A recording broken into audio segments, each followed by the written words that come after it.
Akhirnya terungkap teman-teman dua bukti kuat yang membuat wasit sangat memihak Bahrain, dan itu tidak bisa disangkal lagi teman-teman, karena memang ketika kita membahas mengenai pertandingan Indonesia melawan Bahrain yang sudah terjadi cukup lama, yaitu pada 10 Oktober di tahun 2024, itu tetap menjadi perbincangan banyak orang, sampai-sampai kata-kata yang mengatakan tambahan waktu sampai Bahrain mencetak gol ataupun mencetak skor itu menjadi perbincangan. Bahkan banyak orang di Indonesia maupun di luar Indonesia membuat parodinya teman-teman. Tapi di sini kita akan membahas lebih dalam apakah memang benar wasit yang memimpin Indonesia melawan Bahrain memihak kepada Bahrain atau tidak. Kita akan bahas secara detail ya teman-teman. Jadi pada pertandingan selain Indonesia seperti Australia, Korea, Jepang, dan lain sebagainya, seperti yang teman-teman lihat teman-teman pada waktu tambahan di video ini, semua waktu tambahannya sesuai dengan waktu tambahan yang diberikan ya teman-teman. Selisih waktunya mungkin hanya berkisar 1 menit saja paling lama teman-teman. Tapi ketika Indonesia melawan negara Bahrain, waktu tambahan yang diberikan adalah 6 menit, tetapi itu berlangsung sampai 99 menit, dan dengan selebrasi dan lain sebagainya itu bisa sampai 100 menit ya teman-teman. Jadi negara Bahrain mendapatkan waktu tambahan sekitar 4 menit. Ini merupakan suatu hal yang mungkin sangat disayangkan. Kenapa itu bisa terjadi di Piala Dunia 2026? Sangat disayangkan teman-teman. Padahal ketika kita membahas lebih dalam pada permainan, sebetulnya memang waktu tambahan bisa lebih dari waktu tambahan yang ditentukan selama bola itu tidak berhasil dipegang oleh lawan. Tetapi pada menit yang ke-97 bola berhasil dipegang oleh Indonesia. Dan biasanya kalau teman-teman penggemar sepak bola, pada menit ini seharusnya adalah waktu yang paling tepat untuk wasit meniup peluit ya teman-teman. Berbeda jika pada menit yang ke-96 sampai menit yang ke-99 bola dipegang oleh Bahrain terus di kotak penalti Indonesia, maka itu tidak bisa ditiup ya teman-teman. Tetapi ketika berganti pemain ataupun bolanya berpindah dari pemain lawan ke pemain Indonesia, itu adalah waktu yang paling tepat untuk meniup akhir pertandingan. Tentu saja ini menjadi suatu banyak sekali komentar dari masyarakat Indonesia yang sudah paham bahwa ini merupakan kecurangan ya teman-teman, yang secara sengaja dilakukan. Tidak bisa dipungkiri di negara Indonesia hal itu juga pernah terjadi, dan ketika diusut memang ada sebuah kesepakatan yang terjadi pada pertandingan. Di satu sisi bukti keduanya adalah respon dari wasit ya teman-teman. Ketika wasit melihat pemain Bahrain, ia tersenyum. Ini cukup aneh. Sedangkan ketika wasit pada saat yang bersamaan, pada menit yang bersamaan, ketika wasit bertemu dengan pemain Indonesia, wajahnya datar ya teman-teman.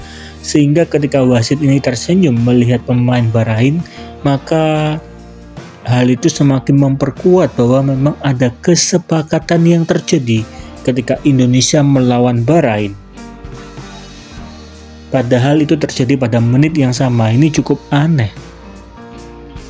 Walaupun ini diusut sampai tuntas, hasil akhir tetap Indonesia Bahrain seri ya teman-teman. Hasil akhir tidak akan pernah bisa diubah. Kalaupun diusut, wasit ini hanyalah mendapatkan pelanggaran saja dari FIFA ya teman-teman. Sedangkan hasil akhir dari pertandingan Indonesia Bahrain tetap. Banyak orang langsung menilai bahwa kalau kita melihat dari gestur dari wasit, memang sangat-sangat tidak adil wasitnya memihak kepada negara Bahrain. Ini menjadi salah satu ataupun bukti kedua yang bisa membuat wasit ini masalah di FIFA. Tetapi sekali lagi masalah itu hanya sebuah denda ataupun teguran saja. Sedangkan hasil akhir Indonesia melawan negara Bahrain akan tetap ya teman-teman. Akan tetap karena keputusan wasit di lapangan itu final. Terlepas ada kesepakatan atau tidak, keputusan wasit di lapangan itu final ya teman-teman. Di satu sisi menariknya ketika Indonesia melawan negara Bahrain, di situ merupakan penampilan perdana bagi Eliano, dan ketika Eliano masuk, kakak dari Eliano yang mempunyai nama Tijani juga turut merepostnya, seakan-akan meskipun ia sedang berada di Belanda, ia tetap mendukung ataupun memberikan dukungan kepada adik tercintanya yang membela di negara Indonesia, sehingga ini menjadi hal yang cukup menarik ya teman-teman. Mereka tetap saling mendukung satu sama lain walaupun berbeda negara yang mereka bela. Terlepas dari apapun ketidakadilan yang terjadi, itu juga merupakan salah satu harapan bagi Indonesia agar Indonesia bisa mempunyai motivasi lebih lagi ketika Indonesia akan bertemu dengan lawan-lawan di masa yang akan datang. Seperti yang paling cepat Indonesia akan melawan negara Cina pada tanggal 15 Oktober di tahun 2024, dan ini merupakan momen yang paling bagus bagi Indonesia untuk mendapatkan kemenangan ya teman-teman, karena memang fokus utama para pemain tim nasional Indonesia adalah melawan negara Cina dan mendapatkan kemenangan.